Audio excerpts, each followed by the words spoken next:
Introduction au message de l'islam, acte 7. Comment vivre l'islam aujourd'hui?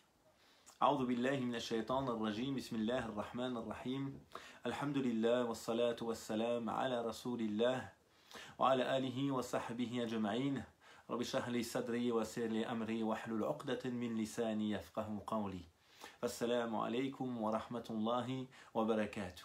Mes frères et sœurs, que la paix soit sur vous.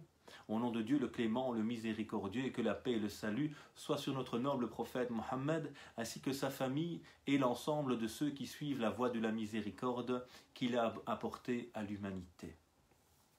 Mes frères et sœurs, nous sommes dans la dernière partie de cette série que nous avons pu aborder ensemble, qui est cette introduction au message de l'islam.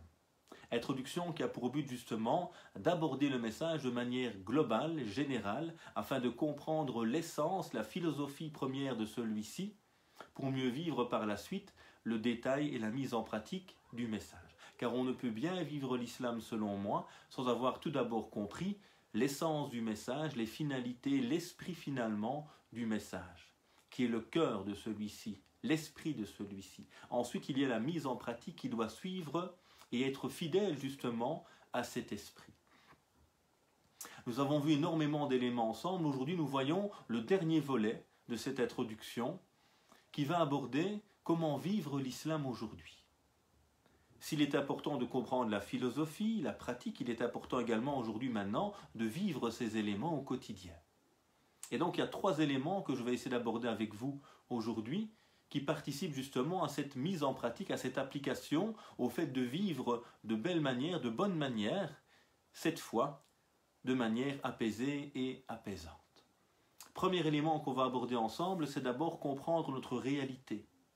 Car si l'islam est un idéal, si l'islam est un ensemble de valeurs, de principes, ceux-ci doivent toujours se traduire dans une réalité donnée. Donc se tromper de principe, c'est se tromper de religion. Mais se tromper de réalité, c'est se tromper d'application. Donc il y a l'importance de comprendre les principes, leur esprit, leur finalité dans un premier temps évidemment, et puis de comprendre la réalité dans laquelle je vais appliquer maintenant ces principes. Donc c'est le deuxième élément essentiel, ce qu'on appelle tout d'abord fiqh an-nusus, la compréhension des textes, leur finalité, l'esprit, tout ce qu'on a vu dans les séances précédentes, et puis il y a fiqh al-waqi', la connaissance de la réalité dans laquelle nous allons mettre en application ces principes. C'est le premier point qu'on va essayer d'aborder en commun aujourd'hui.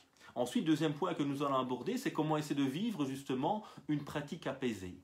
Quels sont les principes qui nous permettront au quotidien de vivre notre foi, notre spiritualité, de traduire ces principes de la meilleure des manières dans la société, dans la vie qui est la mienne. Et dernier élément, on essaiera d'aborder ensemble également une réflexion sur l'ensemble des principes qui nous permettent de mieux vivre dans une société plurielle telle qu'elle est finalement la nôtre aujourd'hui et telle qu'elle est au niveau de l'humanité tout entière aujourd'hui, car toute l'humanité finalement aujourd'hui vit dans une pluralité.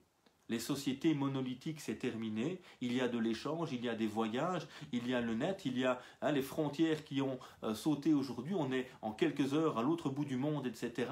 L'autre bout du monde est chez moi en quelques instants à travers le net, etc. Donc il y a aujourd'hui une grande pluralité qui existe et comment justement pouvoir essayer de vivre ensemble au quotidien.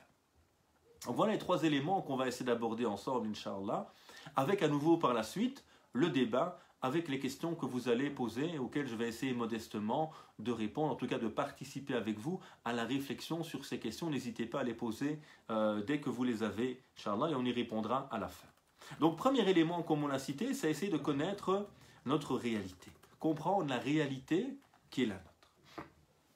Alors, tout d'abord, il est important de se rappeler une chose. L'islam, comme on l'a dit, c'est un ensemble de principes, c'est un idéal. C'est une voie à suivre, mais cette voie ne se vit jamais dans l'absolu. Toujours dans une réalité particulière. Et donc je dois réfléchir également sur la réalité qui est la mienne. Moi, en tant que musulman belge, par exemple, je vis dans une réalité particulière.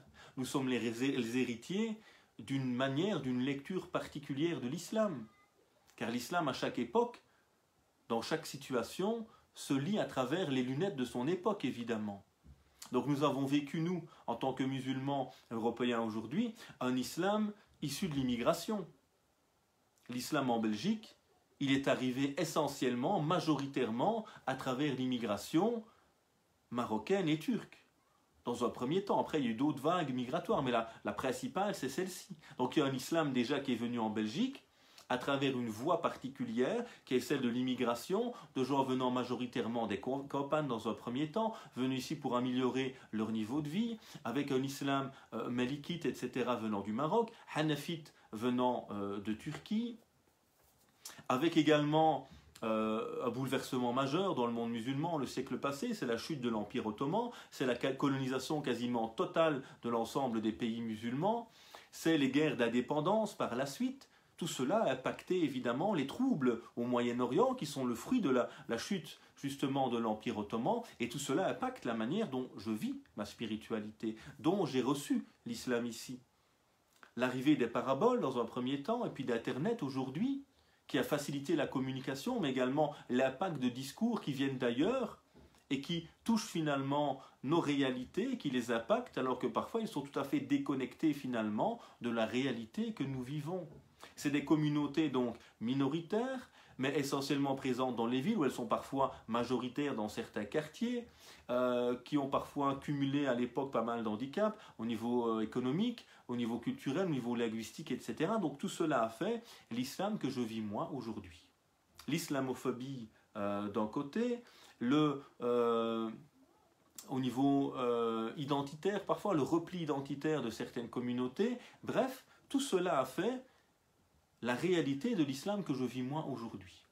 Une société européenne qui s'est construite en partie à l'encontre de l'Église, avec une volonté de se libérer de la mainmise politique des monarques d'un côté et de l'Église de l'autre, etc. Donc une relation religieuse tout à fait singulière dans nos pays et qui varie des pays anglo-saxons aux pays comme la France par exemple. Il y a une différence de laïcité à ce niveau-là. L'histoire de la Grèce, qui a été sous occupation ottomane pendant des siècles, n'est pas l'histoire de la Suède, et donc la relation qu'on aura dans ces pays-là avec les musulmans est également souvent tout autre.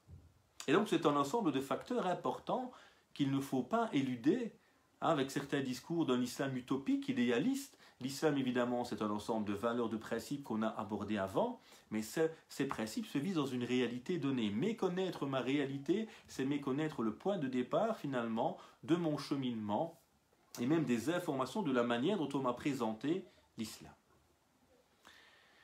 Alors si l'islam est un ensemble de principes qui se traduisent toujours dans une réalité, le danger parfois quand l'islam est importé, quand on sacralise le patrimoine et ce qui a été produit par les grandes sommités du passé, qui sont évidemment tout à fait respectables, éminentes, mais qu'en même temps on réfléchit avec les yeux de leur époque, évidemment, les lunettes de leur époque.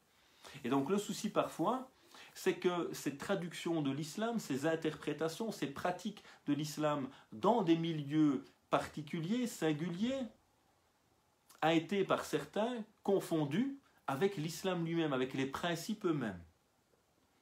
Et donc là, il y a toute cette difficulté pour nous aujourd'hui, et ce travail intellectuel qui doit être fait pour bien vivre son islamité, de justement pouvoir faire la part des choses. Le tri entre ce qui est de l'ordre des valeurs intemporelles du message et leur traduction parfois dans une réalité donnée. Et ne pas confondre les deux. Donc il est important pour nous en tant que musulmans européens aujourd'hui de revenir à l'essence, à l'esprit du message, en s'inspirant évidemment de ce long patrimoine que nous avons qui est riche et pluriel d'ailleurs, bien plus diversifié qu'on ne le croit parfois, cet important patrimoine, de s'inspirer de celui-ci, mais pour réfléchir à la réalité qui est la nôtre aujourd'hui.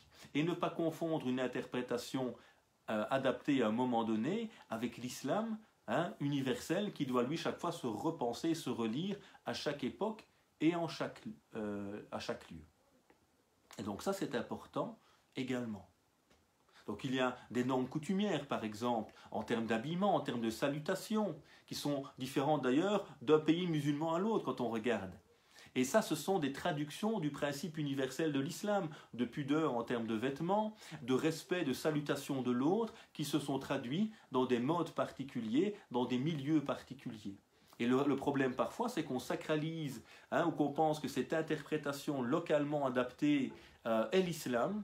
Et donc ici, en Belgique, on me demande de me saluer comme quelqu'un du Moyen-Orient ou quelqu'un d'ailleurs, de me vêtir comme quelqu'un du Moyen-Orient ou d'Afrique, etc., subsaharienne, alors que chacun a développé son propre type de vêtements, ses propres types de salutations, tant qu'on est dans le cadre de l'islam universel, avec les grandes valeurs de pudeur notamment, pour l'habillement, et de respect et de salutation, d'aller vers l'autre dans les normes de la salutation. Donc ça, c'est important également de pouvoir distinguer ces deux éléments. Alors ensuite, se rappeler que l'islam est certes un message universel, mais qui doit toujours être vécu dans ma réalité.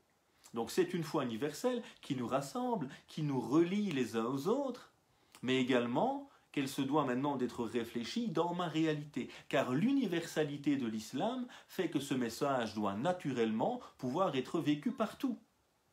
Et quand enfermer l'islam dans une lecture spécifique propre à une culture ou à un moment donné, justement, c'est empêcher l'islam, c'est enfermer l'islam, c'est étouffer l'islam et empêcher ce message justement d'être universel et de pouvoir être vécu en chaque époque et en chaque lieu. Donc ça c'est important, avec tout le respect qu'on a pour chacun et chacune évidemment, de pouvoir dissocier, attention, ça c'est la manière de vivre l'islam dans tel milieu, à tel moment, je te respecte dans cela, mais sache que moi je n'ai pas à vivre cela de la même manière que toi, parce que ce sont les éléments universels qui nous ont rassemblés, vous et nous, autour de l'islam, mais votre manière de la traduire dans votre réalité n'est pas à appliquer spécialement pour moi, car ma réalité est différente, car mes coutumes sont différentes, etc. Alors c'est un islam également qui doit se vivre donc dans la culture locale. Et les savants ont toujours insisté, dans le droit musulman, on a cette notion de l'urf, de la coutume. Voilà, ada muhakkama, comme dit la règle. La norme coutumière, elle s'impose. C'est une norme qu'il faut prendre en compte. Comment vivre son islam, ça se traduit d'un moment à l'autre de manière parfois différente. Et la coutume doit toujours être prise en compte. Moi, je suis un musulman de Belgique. Je dois vivre mon islam selon les coutumes, selon les normes belges, évidemment. Tout comme le musulman du Maghreb vivra son islam d'une manière particulière liée à sa culture. Et le musulman albanais, malais, ou sénégalais vivraient également l'islam. À nouveau, on ne parle pas des valeurs universelles, on parle de leur traduction dans un cadre culturel donné. Et donc moi, et il n'y a pas de souci à ça, je dois vivre un islam belge. Un islam belge dans le sens qu'il est en phase avec la coutume locale, avec les besoins locaux également, avec l'histoire locale, etc. Donc c'est ces principes universels, comment les traduire dans ma réalité à moi. Alors comprendre notre réalité également, c'est comprendre l'importance d'avoir une identité plurielle. Parfois certains ont tendance, notamment en Europe, où les musulmans sont minoritaires, où certains ont peur d'ailleurs de perdre leur identité religieuse, ont tendance à se recroqueviller sur eux-mêmes, à se refermer, à avoir une lecture identitaire de l'islam. Alors si certes l'islam est notamment une partie de mon identité, en tant que culture à ce moment-là, il est avant tout une foi qui habite mon cœur et qui peut se traduire évidemment dans toutes les situations. Mais rappelons-nous que nous sommes finalement tous porteurs d'une identité plurielle.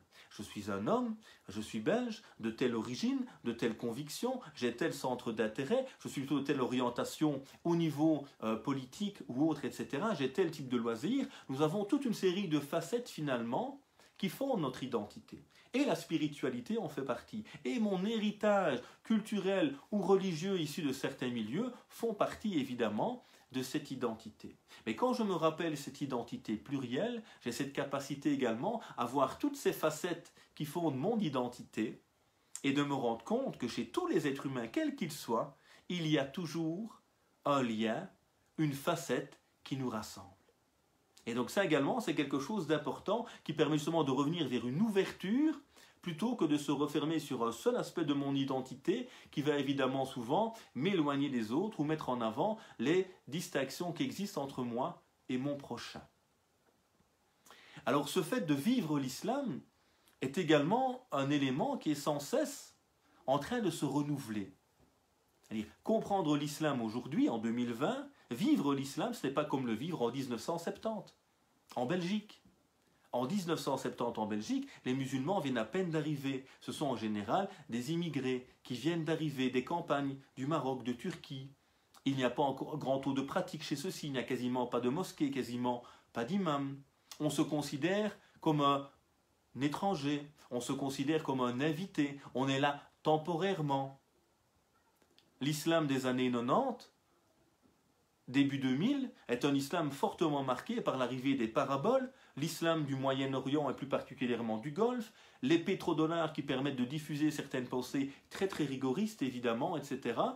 Et ensuite, l'Europe, l'islam européen, post-11 septembre, post-attentat ces dernières années, va également être une autre manière de voir l'islam qui se libère justement de cet islam venu du Golfe, très rigide, très rigoriste, très clivant également et très littéraliste, pour aujourd'hui une manière de vivre son islam de manière beaucoup plus autonome, indépendante, loin de ces discours qui créaient beaucoup de frustration chez les musulmans. Donc vivre son islam en 2020 n'est pas comme le vivre en 2000, en 1980, en 1960. Il y a toujours une autre manière de vivre. Ce n'est pas à nouveau l'islam qui change évidemment en tant que valeur fondamentale, mais c'est les réalités que je vis au quotidien, c'est l'impact parfois de l'autre évidemment, car ma manière de vivre l'islam est impactée. Si j'avais été moi par exemple, dans mon cheminement, je me serais converti en Andalousie, à l'époque de la gloire de l'islam dans ce pays. Ma relation à l'islam aurait sans doute été différente. Parce que nous avions à ce moment-là une communauté majoritaire, très développée au niveau économique et surtout intellectuel, etc., où c'est une fierté d'être musulman dans une société qui est positive par rapport à cela. Aujourd'hui, c'est moins le cas. Se convertir alors que les musulmans sont surtout dans les quartiers les plus paupérisés, où il y a une islamophobie, etc., une difficulté à s'imposer, les musulmans n'ont pas encore tout ce dont ils rêvent ici, c'est pas la même réalité, où le 11 septembre est venu rendre les choses difficiles, vivre son islam est plus compliqué parfois à certains moments que d'autres. Donc tout cheminement, toute pratique de l'islam, quelle qu'elle soit, est toujours fortement impactée évidemment par le facteur espace-temps et puis par ma propre réalité personnelle évidemment. Donc ça c'est important parce que vivre l'islam, c'est le vivre en phase avec sa réalité. Se tromper de réalité, c'est comme se tromper de texte. Mais comprendre les textes, ne pas comprendre leur esprit, leur finalité, c'est ne pas pouvoir les appliquer correctement. Mais connaître la réalité dans laquelle je suis, ma réalité personnelle, l'étape dans laquelle je suis dans mon cheminement ou l'étape dans laquelle est la communauté de manière générale, position de force ou de faiblesse, très développée ou sous-développée, marginalisée ou au cœur de la société, tout cela va impacter évidemment ma manière de vivre l'islam, d'interagir avec les autres, le regard que l'on posera sur moi également. Tout cela est important à comprendre. Alors de l'autre côté, il y a des erreurs qu'il ne faut pas commettre, notamment c'est le repli identitaire. Donc le fait que la réalité n'est parfois pas toujours toute rose, qu'il y a de l'islamophobie et qui pousse parfois certains musulmans à quoi? À se replier sur eux-mêmes, à tomber dans le communautarisme. Et qui est parfois le fait évidemment ou le fruit d'un rejet évidemment, mais qui n'est pas sain. On se referme sur nous-mêmes, on rejette la société, on rejette l'application sociétale, etc. Donc il y a un moment, un danger d'un repli identitaire de la part de certains musulmans, de certains communautarismes. Il y a ce danger également d'une construction en opposition. J'ai vu beaucoup de parents autour de moi, pas toujours consciemment, mais n'ayant pas toujours les outils pour justement bien encadrer leurs enfants. Qu'est-ce qu'ils faisaient? Ils éduquaient leurs enfants en opposition à l'autre.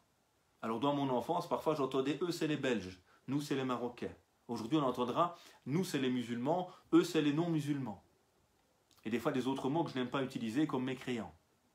Et donc, nous voyons qu'il y a parfois, au lieu d'expliquer aux gens le sens de l'islam, les valeurs de l'islam, les principes de l'islam, et donc de me construire de manière saine et positive, on me construit en me distinguant de l'autre, en m'opposant à l'autre. Ce qui, évidemment, n'est pas sain du tout en termes de construction spirituelle et identitaire.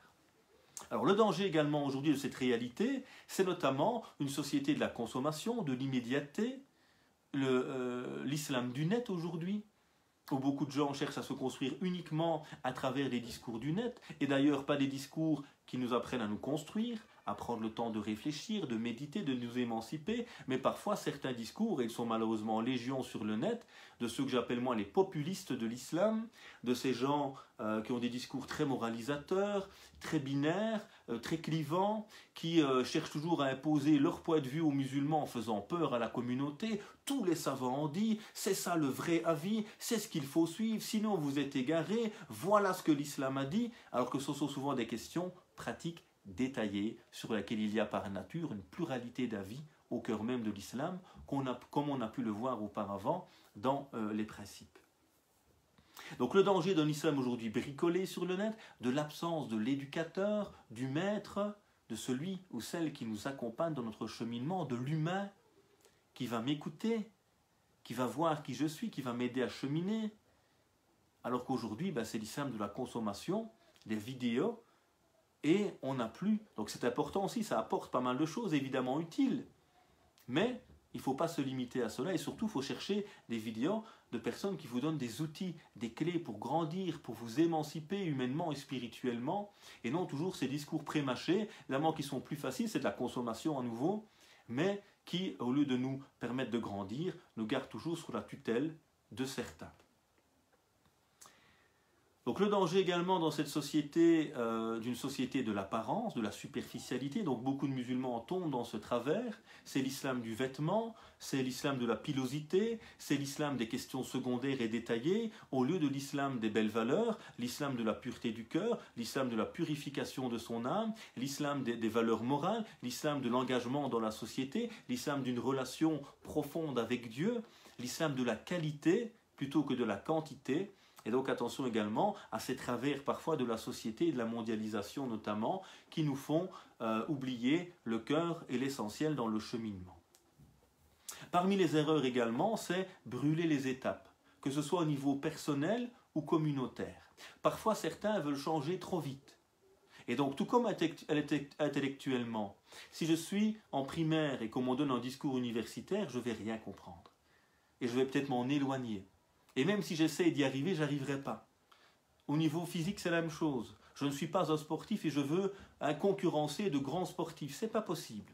Donc au niveau spirituel également, attention à ne pas aller trop vite. Et attention à ces personnes autour de nous qui parfois, avec une bonne intention, mais par manque de sagesse, de connaissance, de profondeur, de stratégie, de vision à long terme, nous poussent à aller trop vite. Et empêchent la communauté de se stabiliser, de construire des bases solides. Nous perturbe toujours par des questions très très secondaires, très peu importantes, ou insiste sur des questions sur lesquelles il y a divergence en voulant nous imposer un seul point de vue, et cela se fait souvent au détriment d'un bon cheminement personnel et d'un bon cheminement communautaire, car la communauté musulmane en Europe est très récente, elle a besoin de tout doucement s'établir, commencer par les priorités, se désintéresser des éléments superficiels dans un premier temps pour construire des fondations solides et petit à petit avancer. Première réflexion donc aujourd'hui, c'est bien comprendre la réalité pour bien cheminer. Deuxièmement, essayer d'avoir une pratique de l'islam qui sera une pratique apaisée et apaisante. Comment cela ? D'abord, pour bien vivre son islam, il y a cette importance de bien le comprendre. Je ne peux pas pratiquer correctement ce que je n'ai pas compris. Et c'est tout ce qu'on a fait dans les 6 séances qui ont précédé. On a essayé de bien comprendre le message. Qui est Dieu ? Quelle est sa relation à nous? Qu'est-ce que la prophétie? Qui est l'humain dans la perspective coranique? Quelles sont les finalités du message? Qu'est-ce que Dieu veut pour nous? Qu'est-ce qu'il veut de nous? Quelles sont les grandes caractéristiques du message? Quelles sont les grandes sources et comment en tirer profit? Quel est le rôle du Coran, du prophète, alayhi salatu wa sallam, la complémentarité entre les deux? Qu'est-ce que l'interprétation humaine des textes? Et ne pas la comparer ou la confondre avec les textes eux-mêmes. Bref, tous ces éléments qui nous ont permis de bien comprendre ce qu'est le message, sa réalité, ses finalités, son esprit. Tant que je n'ai pas cette vision globale, je ne peux pas vivre correctement ma pratique au quotidien de toutes ces incohérences qui nous perturbent parfois. Parce qu'il nous manque justement ces éléments essentiels qui sont ces clés de compréhension. Deuxième élément pour bien vivre sa foi, c'est l'importance justement d'une bonne éducation. Et une bonne éducation, c'est quoi notamment? C'est de développer en parallèle le cœur, l'esprit et les œuvres. L'islam, ce sont ces 3 éléments réunis. Le cœur qui est le moteur, qui est le siège de l'amour, également le siège des passions. Il y a ce besoin de nourrir et de travailler intérieurement ce cœur.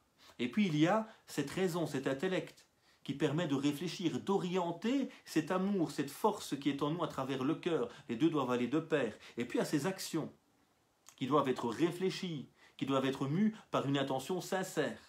Et donc une éducation qui insiste sur le cœur, sur la réforme de soi, sur les principes de compréhension, sur une vision saine, sur une clairvoyance, comme le dit le Coran, al-Basira, pour avoir des actions qui sont conformes à ces principes, utiles, réfléchies, nourrissantes, et qui apportent à l'individu le bien-être et une plus-value à la société. Ensuite, c'est cette capacité de pouvoir mettre en avant des priorités. Car si chacun et chacune d'entre nous souhaite appliquer un maximum de choses, être dans un certain idéal, ce n'est pas possible de l'être dans la réalité. On ne peut pas faire tout. Donc il y a besoin de faire des choix et d'avoir des critères détaillés, justement permettant de faire ces choix. Et là, c'est ce qu'on appelle fiqh al-awlawiyat, la connaissance des priorités. L'obligation est plus importante que la recommandation. Une obligation fondamentale, qui est une obligation finalité, est plus importante qu'une obligation moyen. Par exemple, l'obligation finalité, c'est prier, c'est se connecter avec Dieu. L'obligation moyen, c'est une obligation qui est un moyen au service de celle-ci. Par exemple, se diriger vers la qibla, faire les ablutions. Ces obligations sont d'un degré moindre que l'obligation finalité. Si à un moment il y a contradiction entre les deux, je ne peux pas prier et faire mes ablutions. Je suis malade, je n'ai pas accès à de l'eau, je fais tayammum. L'ablution saute pour préserver le principe fondamental. Si je ne sais pas où est la qibla, je prierai quand même dans une direction quelconque, même si je ne connais pas la qibla. Parce que la qibla, qui est une obligation moyenne, ne peut pas nuire à l'obligation finalité, qui est l'obligation majeure. Donc vous voyez qu'il y a toujours des niveaux. L'islam nous interdit par exemple l'adultère, qui détruit la famille, et ça c'est l'interdit finalité. Il y a autour de cela des interdits moyens ou des choses très réprouvées ou réprouvées qui sont là pour préserver justement l'élément essentiel ou éviter de tomber dans le péché ici, qui est l'adultère, qui seront par exemple le fait de toucher le corps d'une personne étrangère, de l'autre sexe, avec passion, de regarder un corps dénudé de l'autre sexe, etc., de prendre cette personne dans ses bras en cherchant le plaisir, de l'embrasser, etc. Donc tous ces moyens qui peuvent mener à l'adultère à un certain moment. Mais on se rend bien compte qu'un regard, un toucher, même fait avec passion, ne peut pas être comparé évidemment avec l'adultère. Et si dans certains hadiths on dit que l'œil a forniqué et que la main a forniqué, c'est une métaphore évidemment pour dire attention, ces éléments peuvent mener justement à l'adultère. Donc l'importance de comprendre qu'il y a des priorités. Quand le prophète envoie Mu'adh ibn Jabal au Yémen, il lui dit tu vas rencontrer un peuple des gens du livre. Vous voyez, la réalité. Voilà la réalité sociologique et spirituelle du peuple que tu vas rencontrer. Ce sont des gens qui croient déjà en Dieu, qui croient en Jésus, qui croient au jour dernier. Ce ne sont pas des polythéistes. Alors apprends-leur qu'il n'y a de divinité que Dieu et que Mohammed est son messager. S'ils acceptent cela, alors apprends-leur qu'il y a 5 prières à accomplir par jour. S'ils les font, alors apprends-leur qu'il y a une zakat à donner sur leurs biens. Vous voyez là, le tasalsul ici, l'ordre. On commence par la priorité, connaître Dieu, connaître le prophète. Et tant que ce n'est pas fait, on ne s'occupe pas du reste. Quand on adhère à cela, on va commencer avec les prières. Et on ne s'occupe pas encore du reste. Petit à petit, on va étape par étape en prenant en compte les priorités. Ensuite, il y a également, donc, par rapport à ces notions, ce qu'on appelle fiqh al-muwazanat. La connaissance justement de la balance entre les œuvres. Comment je fais des choix. Le moindre mal. De choisir le plus grand des deux biens. Donc parfois, je dois faire des choix. Je vais mourir, je n'ai rien à manger. Et on m'offre un moment de la viande de porc. Manger de la viande du porc n'est pas permis. Mais se laisser mourir n'est pas permis non plus. Quel est le plus grave entre les deux? Et là, je vais peser. Et je vois que le porc m'est interdit, mais qu'il ne mène pas à la mort. Tandis que ne pas manger va me mener à la mort, ce qui est plus grave. Donc je pourrais consommer du porc à ce moment-là pour sauver ma vie. Et donc, comme le Coran l'a expliqué évidemment. Donc, on voit ici un moment qu'il y a l'importance de savoir faire la balance entre les œuvres. Quand le prophète, alayhi salatu wassalam, revient à la Mecque, après l'ouverture de la ville, il souhaite raser la Kaaba, qui avait été reconstruite plus petite que sur les fondations d'Abraham. Et puis il dit à son épouse, en réfléchissant, Aïcha, si notre peuple n'était pas sorti récemment du polythéisme, j'aurais rasé la Kaaba et l'aurais reconstruite sur les fondations d'Abraham. Pourquoi il n'a pas fait cet acte qui est bien? La Kaaba est un élément important du culte des musulmans. Pourtant, il n'a pas voulu le faire. Pourquoi? De peur que cela perturbe des gens qui avaient une relation toute particulière et émotive avec la Kaaba. Donc, casser la Kaaba aurait pu mener au fait que les gens renient l'islam. Et donc, il a dû faire un choix ici, et il a préféré laisser la Kaaba telle qu'elle, plutôt que de perturber les gens dans leur spiritualité. Donc ça, c'est la capacité également, quand on veut bien vivre sa foi, d'être capable de faire la part des choses. On n'est pas toujours dans l'idéal. On ne peut pas toujours choisir de prier toutes ses prières à l'heure à la mosquée, d'avoir un travail 100% dans l'idéal. Ce n'est pas toujours possible. Donc on fait la part des choses. J'ai des obligations familiales. Ben, je dois faire un choix par rapport à cela. J'ai une certaine tenue, je porte le foulard par exemple, etc. On m'interdit de faire des études.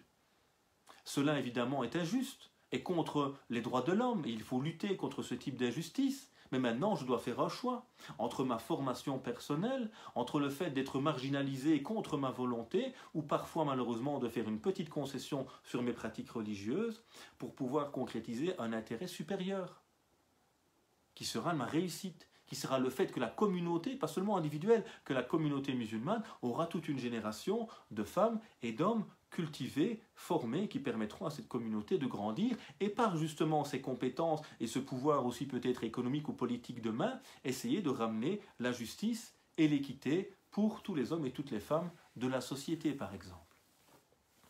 Ensuite, il y a un autre travail important pour bien vivre ces pratiques, c'est de pouvoir faire un double travail de contextualisation. Qu'est-ce que j'entends par là? Il est important d'abord, pour bien comprendre les textes en amont, de faire une exégèse fondamentale, de bien comprendre que voulait dire le texte réellement à ce moment-là. Est-ce que le kafir, celui qui renie, est-ce que c'est le non-musulman comme certains le pensent? Ou est-ce qu'il y a une différence entre le kafir et l'incroyant? Entre mécréant, donc kafir, et l'incroyant. Le mécréant étant, selon moi, dans les textes, et la lecture de nombreux savants également, même s'il n'est pas majoritaire dans ce qu'on dit autour de nous, mais c'est une lecture qui existe, notamment aller lire Cheikh Chaltout, le grand cheikh de l'Azhar, le grand imam de l'Azhar au siècle passé, dans son livre Al-Islam, Aqida wa Sharia, l'islam, dogme et législation, le livre est traduit aux éditions Le Bouraq, vous allez voir la définition qu'il donne du kafir. Il dit, le kafir, c'est celui qui renie volontairement par orgueil le message qu'il a convaincu. Alors que l'incroyant, c'est celui qui n'a pas été convaincu ou qui n'a pas connu ce message. Donc à un moment, quand je lis un verset qui parle du kafir, est-ce qu'il parle de mon voisin, Jean-Pierre, mon ami, ou il parle de quelqu'un à l'époque qui a renié un message par orgueil, voire qui l'a combattu? Et déjà mécomprendre le terme à l'origine, c'est ne pas pouvoir l'appliquer correctement aujourd'hui. Et là, il y a ce qu'on appelle l'interprétation appliquée aujourd'hui. C'est comment on va appliquer le verset dans ma réalité à moi aujourd'hui, qui n'est pas la même que celle du prophète, alayhi salatu wassalam, ou du siècle passé, ou d'une autre réalité sociétale. Donc il y a besoin également de pouvoir faire ce travail toujours de tenzil, d'application du principe qui doit d'abord être bien compris en amont, pour bien l'appliquer dans ma réalité. Ça, c'est important également. Quelle référence aussi pour les musulmans d'Europe aujourd'hui? Notre souci souvent, c'est que nos références sont toujours importées. Donc on comprend toujours l'islam par le biais finalement d'une interprétation produite pour d'autres réalités. Or, les savants ont bien défini ce principe, que la vie juridique évolue selon l'époque, le lieu, les circonstances. Et l'imam Ahmed, par exemple, dans les principes de la fatwa, disait, parmi les conditions de la fatwa, c'est ma'arifatun nas, la connaissance des gens. Et de nombreux savants, comme l'imam al-Qarafi et d'autres, mettaient en garde contre le fait de transmettre les avis des savants.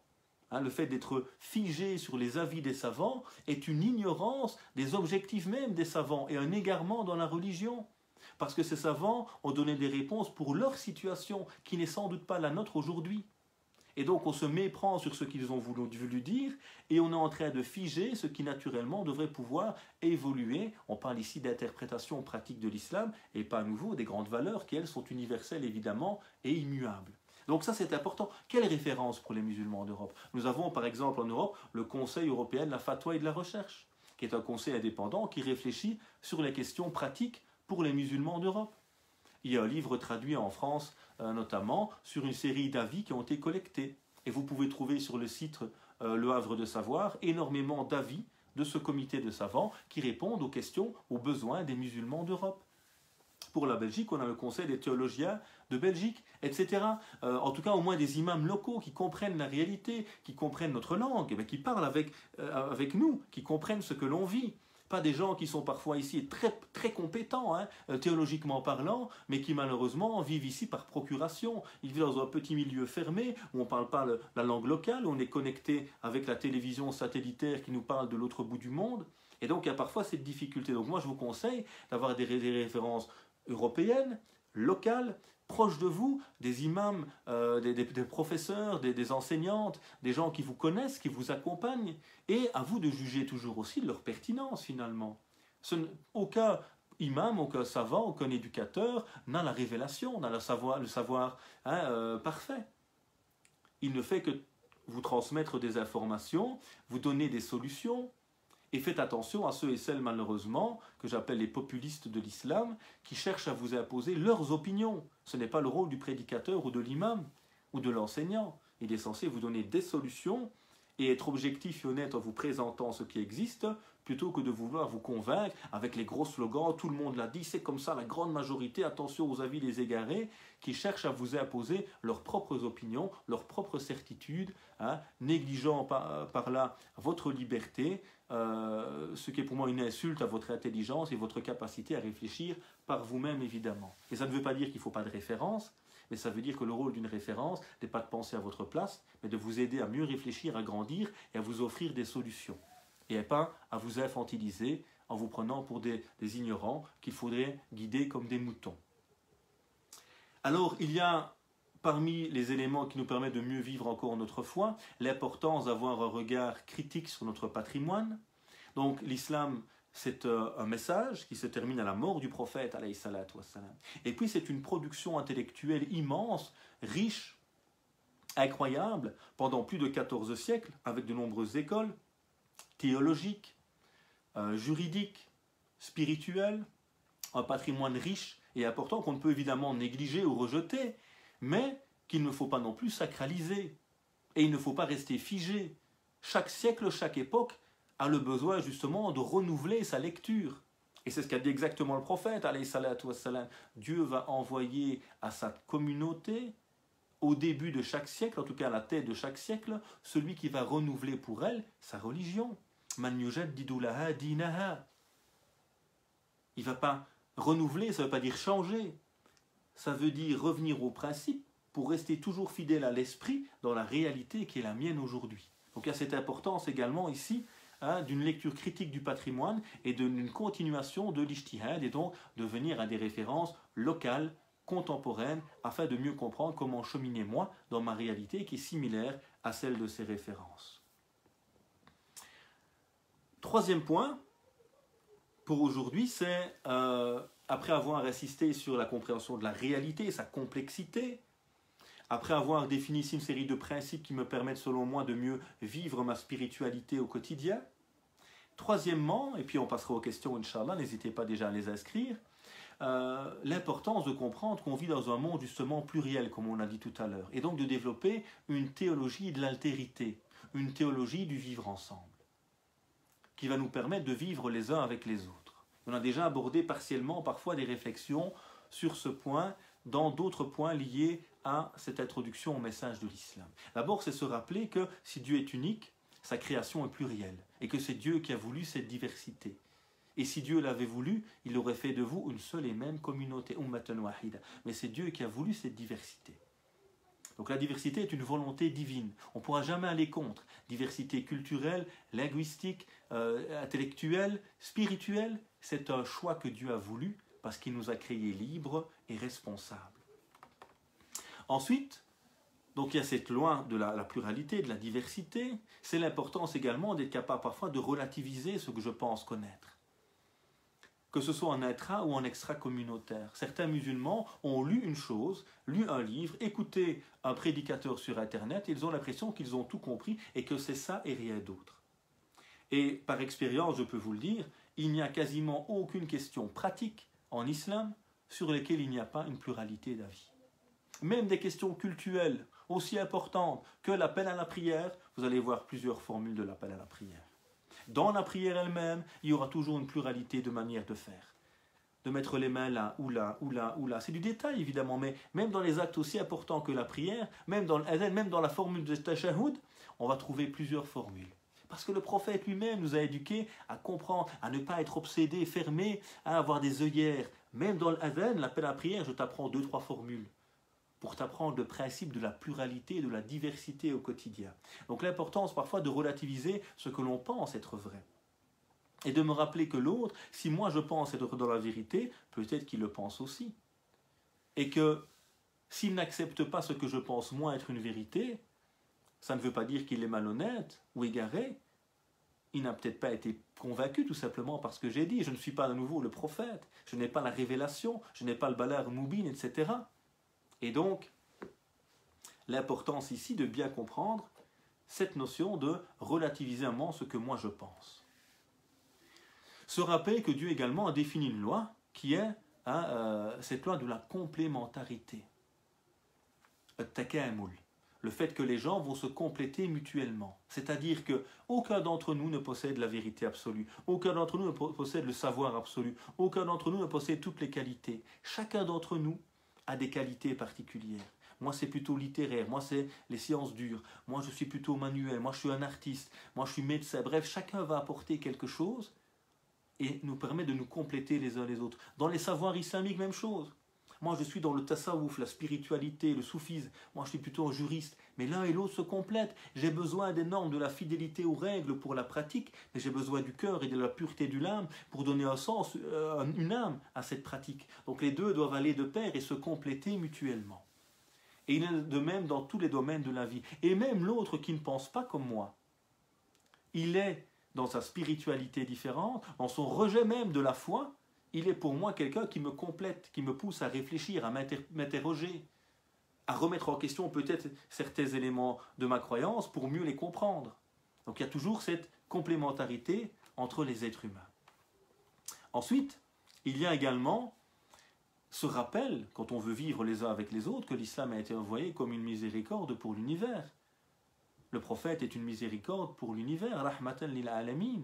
Le Dieu, il est Rabbul Alamin, le Seigneur, l'éducateur de l'univers, pas seulement des musulmans. Donc c'est un message qui vient pour l'humanité, pour concrétiser la justice et la miséricorde divine autour de nous. Il est important également pour nous de pouvoir donc justement critiquer parfois le patrimoine, notamment des lectures qui ont été construites, produites par des êtres humains, rappelons-le, à une époque où les relations étaient conflictuelles entre le monde musulman par exemple, en Afrique, en Asie, et en partie en Europe pendant un certain moment, et l'Europe chrétienne. Et donc il y a souvent eu, marqué par l'époque, par les empires qui se faisaient, se défaisaient à l'époque, etc., par ces notions de volonté d'hégémonie, de dominer l'autre, parce qu'à l'époque, si tu ne domines pas, tu es dominé. Et donc on a toute une théologie, toute une réflexion qui a été faite là-dessus, qui est le fruit d'une réalité géostratégique, politique particulière, qui n'est plus la nôtre aujourd'hui. Le souci de beaucoup, c'est qu'on répète cela comme étant des principes religieux, alors que ce sont les interprétations liées à des circonstances bien particulières. Donc il est important de sortir de cette lecture hégémonique, où le musulman devrait devoir dominer le monde, pour revenir à une lecture spirituelle, équilibrée, ouverte, où le musulman fait partie du monde, apprend à construire le monde avec les autres, et non à être en opposition ou à chercher à dominer son prochain. Et donc voici donc quelques éléments que je voulais modestement aborder avec vous avant de répondre à vos questions, Inch'Allah Ta'ala, dans cette dernière étape, ce dernier acte justement de cette introduction générale au message de l'islam. Et nous avons abordé 3 points ensemble, je pense. Premier, c'était l'importance de comprendre ta réalité. si tu dois comprendre les textes dans un premier temps, tu ne peux pas bien les vivre si tu n'as pas compris la réalité dans laquelle tu les appliques. Premier élément, comprendre ta réalité, l'histoire de ta société, comment l'islam y est venu, ta propre réalité personnelle, etc. Tout cela est important à comprendre. Deuxième élément qu'on a pu essayer d'aborder, c'est la nécessité justement, après de comprendre la réalité, de développer une série de principes qui me permettent de vivre une pratique apaisée. Comment bien vivre ma foi, notamment avec une bonne compréhension de l'islam, en s'éduquant, en comprenant qu'il y a des priorités dans mon cheminement, qu'il faut parfois faire des concessions, comprendre qu'il y a des intérêts supérieurs et des intérêts mineurs, et donc il faut parfois faire des choix, etc. Et puis on a vu en dernier lieu comment essayer de réfléchir à une vision de l'islam, une théologie de l'altérité, du vivre ensemble, qui nous permet de mieux vivre ensemble, déjà entre musulmans, et puis évidemment avec tous nos frères et sœurs en humanité. Mes frères et sœurs, puisse Dieu exalté soit-il, nous rapprocher de lui, nous accorder une bonne compréhension de son message, nous permettre de bien vivre l'islam, d'en faire un message qui est pour nous apaisement, sérénité, réforme des cœurs, qui nous permet d'être au cœur de la société pour apporter justement cette lumière que Dieu nous a donnée, être les acteurs de la miséricorde et de la justice. Oh mon Dieu, accorde-nous belle part ici-bas et belle part dans l'au-delà, et préserve-nous du châtiment. Oh mon Dieu, te demande ton amour et l'amour de ceux que tu aimes, et les actes qui nous mènent à ton amour. Oh mon Dieu, purifie nos âmes, tu es certes le meilleur des purificateurs. Subhana rabbika rabbil izzati amma yasifun wa salamun ala mursalin walhamdulillahi rabbil alamin. On passe donc aux questions, Inch'Allah Ta'ala.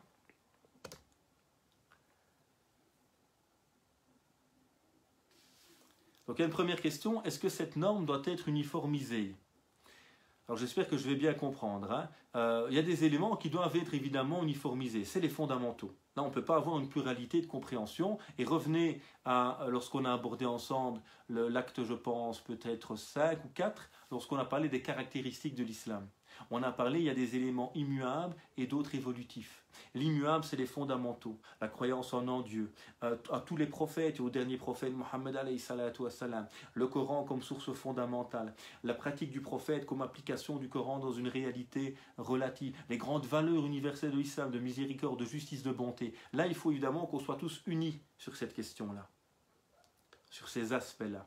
Ensuite, évidemment, au niveau de la pratique, il y a naturellement une pluralité. Et cela, c'est ce qui permet à l'islam justement d'être universel. Parce que si à un moment, mon islam, il est uniformisé dans tous ses détails, ça devient un carcan. Et c'est le souci de ceux qui veulent nous imposer leur seule manière de voir l'islam. Ils partent peut-être d'une bonne intention, ils sont peut-être convaincus d'une chose, mais rappelez-vous, ce n'est qu'une interprétation. Et dans la pratique, il y aura toujours une pluralité, et cette pluralité permet justement à tous les profils humains, à toutes les situations qui se présentent à nous, d'avoir une solution, une interprétation conforme à l'esprit de l'islam et à la réalité que je vis ou à mes besoins personnels à ce moment-là. Donc j'espère que j'ai bien répondu à la question, d'après ce que j'en ai compris, évidemment. On me demande de rappeler tous les principes, je vous invite simplement à revenir sur ma page aux actes précédents où on a essayé de développer les grands principes. Résumer ces principes, c'est compliqué. En tout cas, si je veux dire peut-être les 3 éléments de tout ce qu'on a dit auparavant. 1. Tu ne peux pas comprendre l'islam tant que tu n'as pas compris qui est Dieu. Comprends qui est Dieu, comprends qui est l'homme. Comprends ta nature, ta réalité à travers le discours coranique et comprends qui est Dieu à travers ses noms divins et la relation qui vous connecte. 2. Tu ne peux pas comprendre ce message sans comprendre sa nature et ses finalités. Comprends que ce message est venu pour l'homme, au service de l'homme, pour que l'homme puisse se libérer et tendre vers Dieu et réaliser sa mission ici sur terre. Et que ce message est un message divin, humain, juste, équilibré, etc. Ce qui permet de mieux le comprendre. Et puis 3e élément, dans ces principes, il y a le Coran qui est la base, le fondement de l'islam et qui est trop souvent négligé aujourd'hui malheureusement en tant que source d'inspiration des musulmans. Et puis il y a la pratique prophétique et puis attention à l'interprétation humaine qui, elle, est humaine, donc relative, renouvelable, etc. Et à ne pas confondre justement avec les sources elles-mêmes.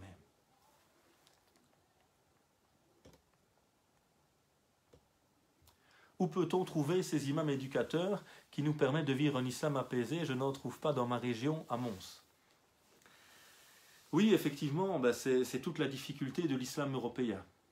Je pense que l'islam en Europe, lorsqu'il est arrivé avec des travailleurs, donc il n'y a pas spécialement d'imams. Quand il y en a, ils ne sont pas spécialement formés pour. Et puis il y a une nouvelle génération qui est venue, d'imams souvent, eux, bien mieux formés au niveau académique ou théorique, mais toujours encore déconnectés souvent de la culture locale, de la langue locale. Et aussi, un des grands soucis que nous avons, c'est qu'on a parfois des profils juristes, fuqaha, des gens très très compétents, très érudits en théologie, des profils imams, très bons récitateurs du Coran, mais le profil justement éducateur, éducatrice, ce profil, ce chaînon manquant de cette personne qui accompagne, qui aide à cheminer, qui est conscient de nos réalités, je pense qu'il faut construire en fait ce profil.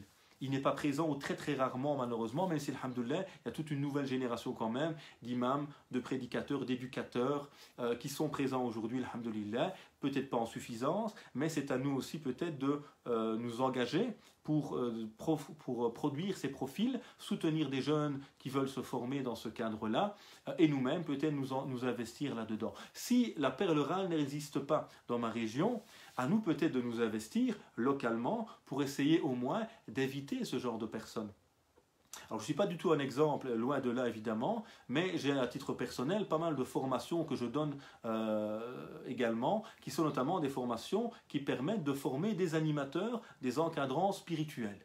Et donc ça c'est quelque chose également d'important, et donc c'est peut-être à nous de nous former, s'il n'y a rien dans ma région, à moi peut-être, avec les personnes conscientes autour de moi, d'essayer de construire quelque chose, de me former moi-même, pour essayer par la suite de combler à ces lacunes qui évidemment sont criantes aujourd'hui, et je pense qu'on est de plus en plus conscient qu'on a besoin de ce type de profil, plus qu'uniquement de profil de théoricien ou de récitateur, même si tout le monde évidemment est important et a joué un rôle et joue toujours un rôle important pour les musulmans locaux.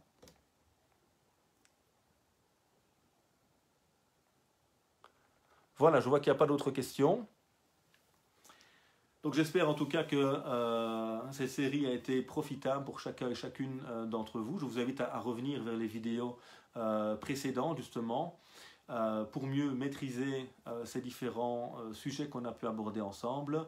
Je relancerai bientôt une nouvelle série, Inch'Allah Ta'ala, sur un savoir, je ne sais pas encore lequel, je n'ai pas encore réfléchi sur quelle thématique je vais aborder avec vous, mais à nouveau ce sera plutôt des clés de compréhension, quelque chose de plus global. J'aborde pas souvent quelque chose de très détaillé personnellement à ce niveau-là. Puisse Dieu nous accorder un savoir utile, vous bénir chacun et chacune, et c'est toujours un grand plaisir de pouvoir vous retrouver avec le grand souhait.